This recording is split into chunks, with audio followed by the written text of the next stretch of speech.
ಮರುಳು ಮಾಡಿ ಒಂದು ಹೆಣ್ಣ ಬೆರಗು ಮಾಡಿದ, ಸಭ್ಯನಂತೆ ನಟನೆ ಮಾಡಿ ತಾಳಿ ಕಟ್ಟಿದ.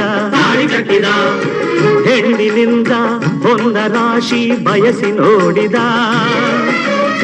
ಹಣಬ ತರದೆ ಹೋಗಲವಳ ದೂರ ನೂಕಿದ.